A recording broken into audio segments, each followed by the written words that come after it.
Welcome to the GCNTech show. This week we're talking about group sets and their never-ending increase in speeds. Will it ever stop, and what is actually best? Plus, in hot tech, we've got new wheels for Tadej Pogačar and a new Grizl, which I'm really excited about actually, and a new Selle Italia saddle, plus comments of the week and the bike fold. Oh, let's do it.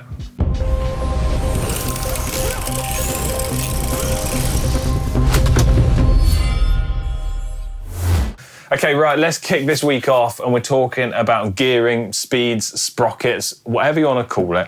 What I actually want to discuss is the fact that the number of teeth on the cassette seems to be getting more and more and more, because you go back a handful of years, 10 speed was the norm. Go back, then you had 11 speed, then 12 speed was the norm, and now we're starting to see 13 speeds. And then when I was at Eurobike last week, I even saw a group set that was 1x14 speed. That's wild. So, like, we've seen products recently launched, and 13 speed is the most that I've seen in like a mainstream or brand.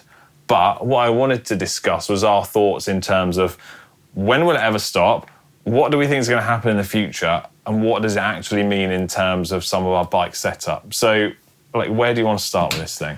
Well, I think this is kind of like, it's kind of like a competition, isn't it? Because it's such an easy headline stat to have, to say like 14 speed. Yeah. I don't know if it's necessary. I mean, let's face it, it's going to give you more range with less steps between the gears overall, if it works as you want it to. Yeah. But I just don't know if I really need like 14 speed. Well, yeah, I think this is what I was going to talk about later, the fact of, like, do you need this, or is it just something that's kind of cool to have because it's like you've just got more, so more is obviously better than less? I don't know. I don't want to say I've got concerns because I haven't actually seen the stuff like, 14 speed, for example, what I saw was like a prototype group, so it's not mainstream. But the thing that springs to mind, right, the more sprockets you want to add into the cassette, the rear hub spacing is set. This isn't getting any wider. The bike industry has finally decided on a bit of a standard for a while. Rear hubs are the same. So if the cassette takes up a section of it, the hub spacing for the spokes is a section of it. Now, this gap's not getting any bigger. So if we want to get more in there, we've got to make everything super skinny. Make the sprockets skinny, make the chain skinny. What does that mean? Well, it means chains are potentially going to get a bit weaker. Chains are going to wear out quicker.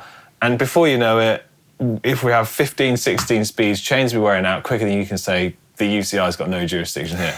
So, and if you want to go about it another way, well, you're going to have to take space away from the wheel. The wheel's going to become not as strong. And then if you go, extend the hub out, well, we're going to start with new industry standards, which is a bad thing for all of us, right?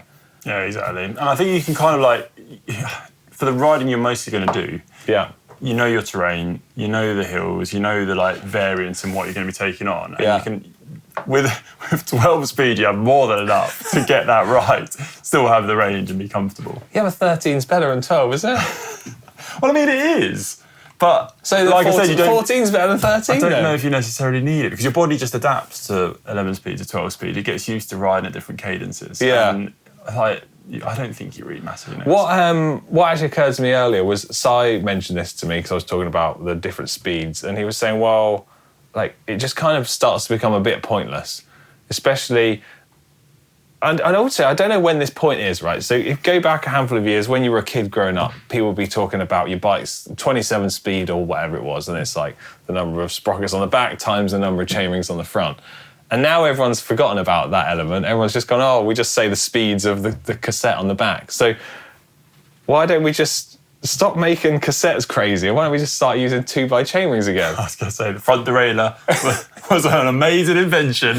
Yeah. I think that kind of almost solves...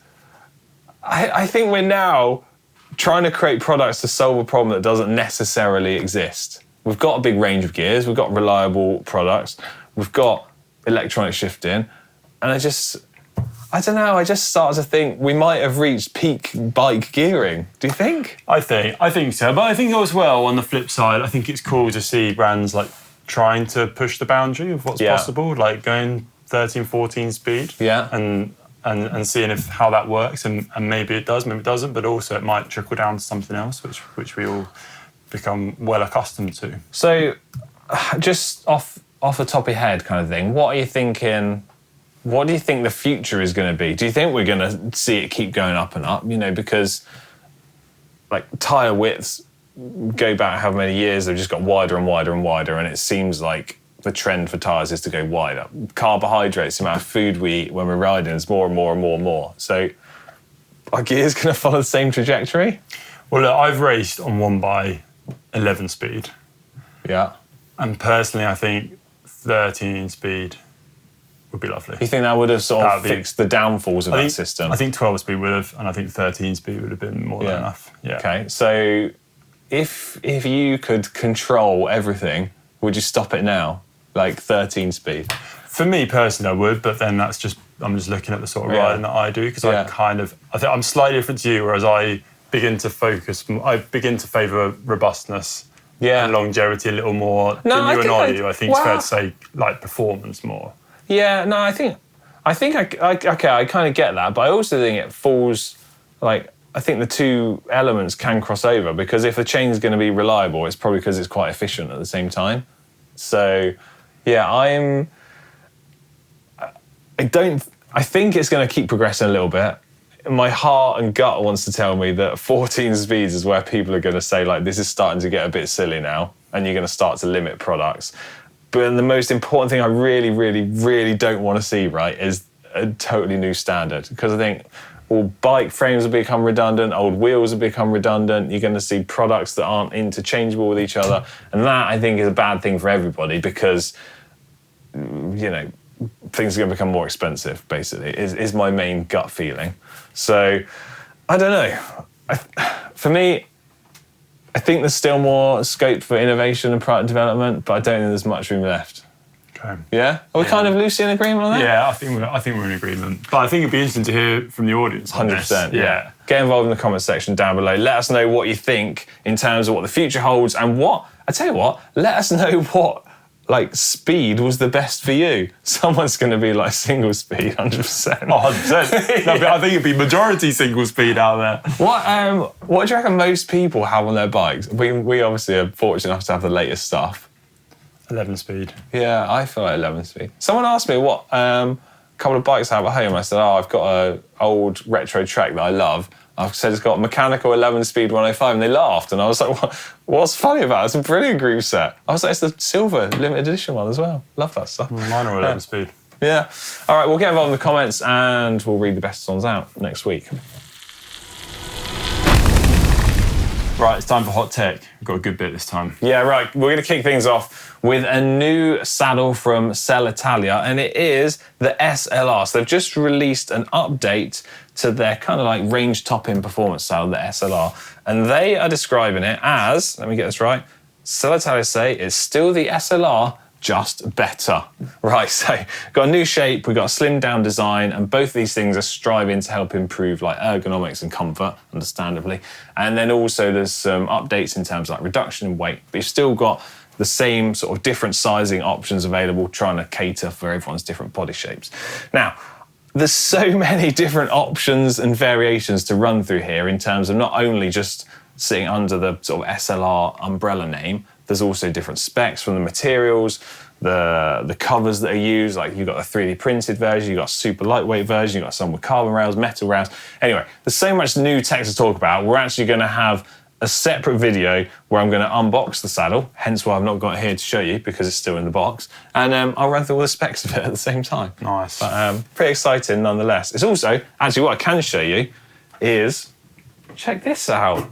This was the first generation SLR. Do you remember these? Yeah, I remember these. I really wanted one of these World Champs limited edition ones when I was a kid.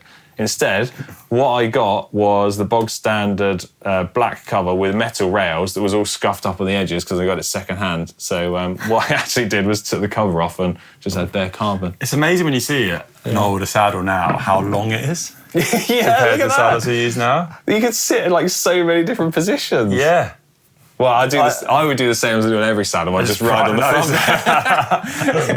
front. But yeah, that is cool nonetheless. So yeah, there you go. Nice one. Next up in hot tech. Yeah, next up. Yeah, we've got a new gravel bike from Canyon, which I'm really excited about. So this is the new Grizl, which is basically, it's like a bike packer's gravel rider's dream. I'm like Did they make this bike just for you? I've spent a lot of time this morning just looking through the details of this and being like, oh. Right, so I both of us got a bit of a sneak peek at this a little while ago, didn't we? We got a very small sneak peek. Yeah. And then that we had to wait. It was like radio silence. Yeah, we had to wait. So I've been getting so excited. Do you want to run us through some of the sort of headline stats or the bits that are most exciting for you? Yeah. So the frame's changed. So the things to note about this, it's got wider tyre clearance. So can you say it can fit 54 mil of rubber? I'm going to say it, big chunky boys. Yeah, nice big chunky boys. Yeah. This is like proper rough gravel riding. Okay. They've also redesigned the geometry a bit to make it a bit more capable on descents. Mm-hmm. They've standardised the frame as well, so you've got that like standard seat post collar, 1 1/8 steerer as well. Yeah. Too. Also, it's like, can you say it's designed to be like really rugged, bomb-proof? Okay. Which I've seen this frame up close now, and I'd kind of vouch for that because you see like. It's pretty solid on the seat post and the down tube area. It's got integrated protection. Okay, so this is not a slimmed down racing machine. This is like the opposite. Yeah, but still like so I'm going to come on to, they've got different models available for this, and they do have that kind of slimmed down version. Oh, okay, if like faster gravel riding is your thing. But what I think is really cool on that, so you have basically you have the Grizl OG, which is that. It's like for your more like just everyday gravel riding, riding fast. They also have the Grizl Escape, which is for like your bike packer. Yeah. Yourself.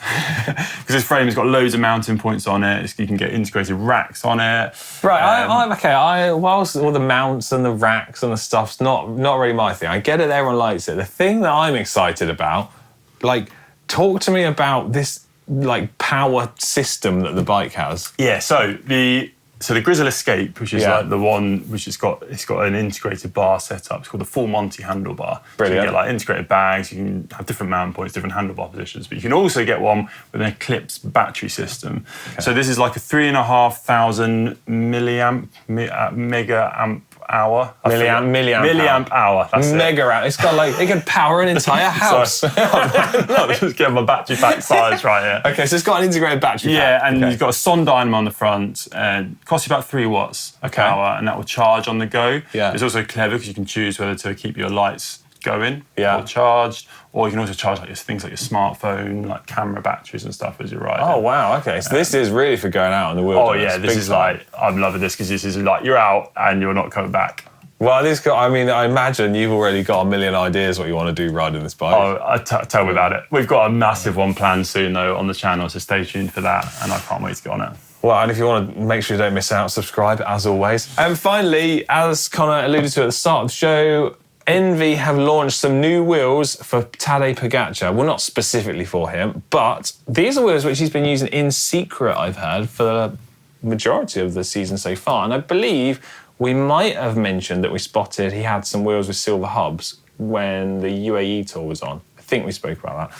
Anyway, so I actually got my hands on a set of these new Enve wheels whilst I was at Eurobike last week. And I had to do a pinky promise with the guys there that I wouldn't tell the world all about them. So, the time's now. Here's me at Eurobike telling all about the wheels.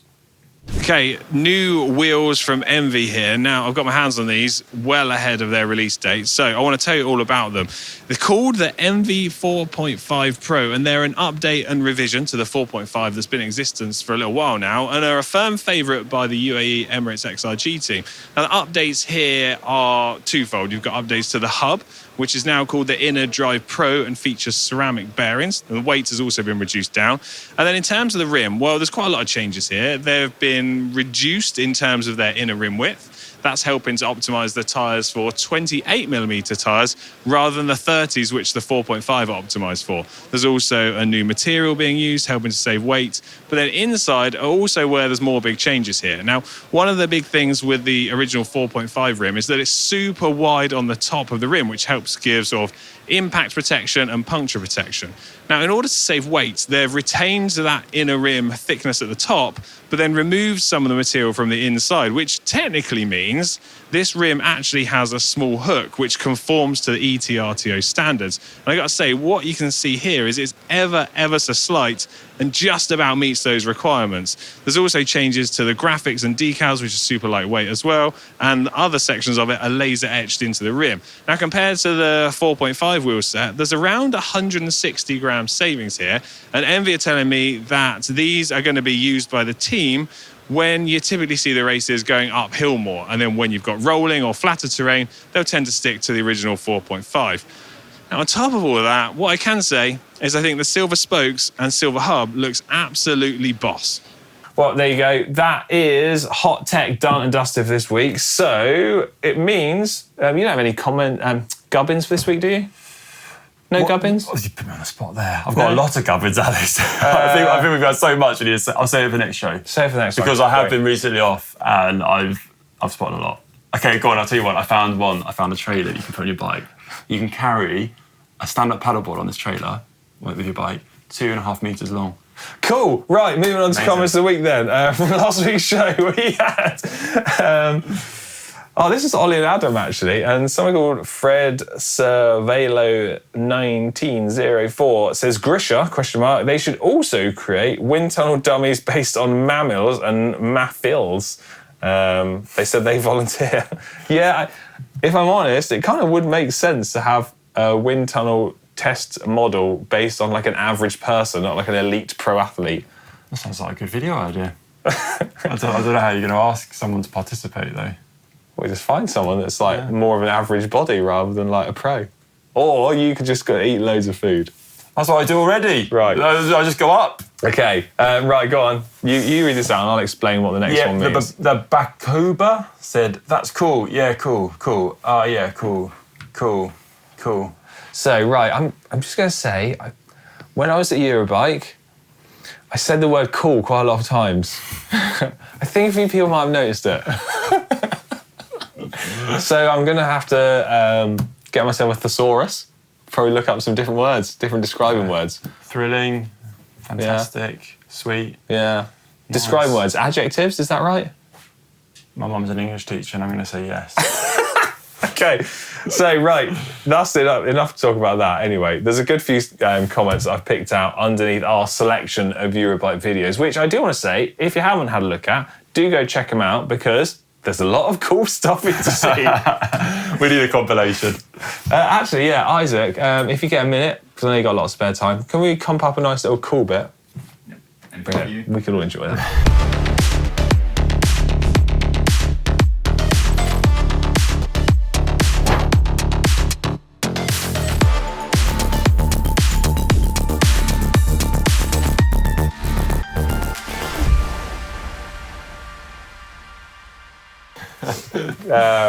Aquapass says, the front end of that Factor bike in the intro looks like it belongs in a Batman movie. You would love it or hate it. I think it looks wild. I agree. Yeah. John Smith, KE2SR says, hi, very pleased to see this stuff from Dirty Sixer.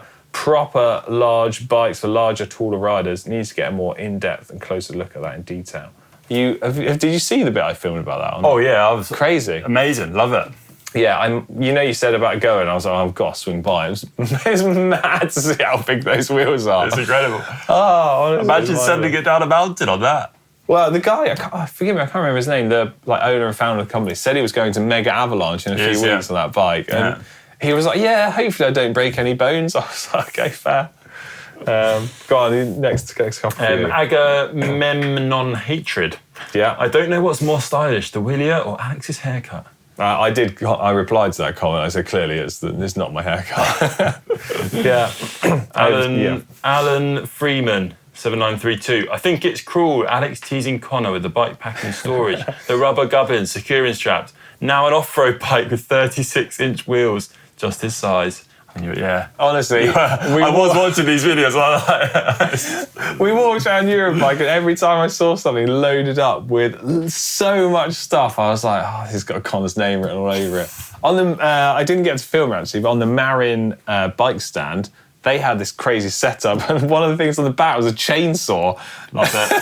Love it. Not sure why you need a chainsaw. I'll tell you what, we need to take you bike packing again, because I feel the only bike packing trip we've taken you on is one where you froze to death in -10 degrees Celsius. Yeah, that's why it's the only one I've Yeah, been I think on. we need to get you on another trip. Yeah. Well, I use my the Grizl Escape with my inbuilt battery pack. Yeah, I can have all my home luxuries. Toaster, kettle. I don't think it powers a toaster or kettle, to be clear. Right. Gas stove, mate. Onto the bike vault. Okay, it's now time for the bike vault. This is the part of the show where you upload pictures of your bikes and we judge them to be either nice or super nice. If they're super nice, the bell gets rung. Right, starting off with Nick Cook. This is on the South Downs Way. I've actually on my bucket list to ride. Gravel ride on South Downs Way, Specialised Diverge Comp Carbon SRAM Mullet 1x Build.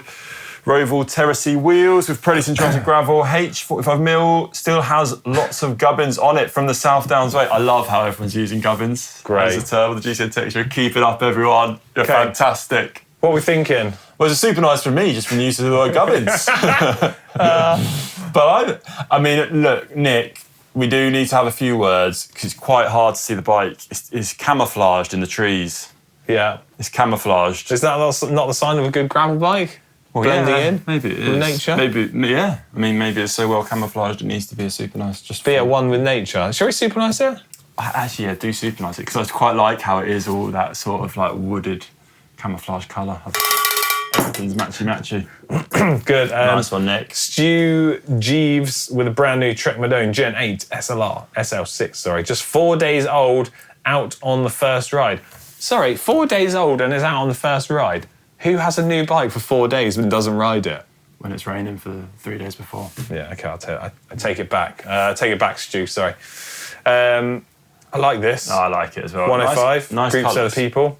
I like how the red hits the black on the seats that is on the back there. Contrasted with their front door. Yes, it's a very old front door. Look at that, it looks like it's a castle front door. Maybe Stu lives in a castle, but let's judge this bike. No unnecessary gubbins. It's in Biggie Smalls. The valves are aligned. The tyres are aligned with the valve on the wheel. Yeah, it's perfect. I think it is, yeah. Pretty much perfect. Super nice? Super nice, that's lovely. Okay, Michael Gorham, you tell us about the bike. Okay, so this is, look at that, lovely. This is a Foundry Eiger gravel bike. Yeah. 56 centimetre, 2012 Foundry Eiger USA builder out of business now, unfortunately. SRAM Force 1x11 speed, 700x38 Pathfinders on DT Swiss alloys. Rides and feels great with a mix of performance and laid-back geometry. Crank Brothers Candy One, Bivo metal water bottles, and Topeka top tube bits. Top tube bits. Well, first thing that's springing to my mind, why have you taken your bike into the toilets and taken a picture I've of just spotted that. It's in front of a urinal. Yeah. It's got a kind of rugged feel to it. Please flush. Please flush. I totally missed that. I was just looking at the bike. I don't know, yeah. It's an assault on the senses, having the urinal at the back. Yeah. I think a more picturesque spot would have benefited you. Yeah. That being said, lovely bike. Mm-hmm. I love how this is set up for adventure. I love the metal bottles. Yeah. Nice Topic bag as well. So what's your overline sort of... I think we put this into the bike vault. Can we put a bike in the bike vault that's in front of a load of urinals? I mean, Ollie's no, we'll make the rules up as we go. Yeah, let's put it in. Super nice for the toilet bike. That was it. No, there's one more. Is there one more? There's one more. Yep. It's from Alex L. Brilliant name. On, what's it called? Swiss Hill with a Pinarello X7? Yes. Located in Cheshire, UK. A famous, cobbled climb. Absolute dream to ride, apparently. Lovely. Well, firstly, I'm very upset on the positioning of the bike on the wall. That is almost guaranteed to scuff up your lever. So that's sort of upsetting me a little bit. I just love the seat stays on that Pinarello X. Yeah, I do think it's cool. Yeah. Well, I mean, other than the bike leaning on the wall, it's presented quite well. I'd super nice that. Yeah? Is that... yeah, all right, super nice. Swiss Hill, super nice. Okay, right, let's make this one the last one for this week, and it is from Bingissimo with another They say another... Tamarack. Tamarack. Handmade by Tamarack Cycles in Halifax, Canada. Okay. Built with a mix of Columbus Spirit OS tubing and Zona S-bend stays, Llewellyn castings, and a Columbus minimal carbon fork. Comes in at 7.8 kilos, which is pretty nice for that. Yeah, not bad for a lugged steel bike. That is good. That is good, yeah, I like that. Yeah, I'm feeling this bike. I like it. Yeah, I love the lines on it, lots of traditional lines. Yeah. Love the handlebar tape. Do you though? Yeah, it's like a zebra. I like zebras. Do you not like zebras? Yeah, but a zebra like handlebar tape collab's not really what I thought I was needing. I like the handlebar tape. I think I maybe try on a white or a black. Yeah. I'm going zebra. So you want a super nice, Super nice. I'm not going to argue. I want an easy life. Okay, yeah, that'll be it. That's it for this week's GCNTech show. Bike vault was mega. That was good fun. Is that a clean super nices? I feel like it always is when I'm on the show. I feel I'm a bit lax. But it was interesting to chat about gears. I feel like it's a subject that you can kind of talk about forever, and maybe something we need to investigate a bit more in the future, because I would like to try and see if I can get my hands on this crazy 14-speed like Chinese group set. So get involved in the comment section down below. As always, you want to help support our channel, subscribe to GCNTech, turn on notifications. Right, we're out of here. See ya. Thanks, everyone.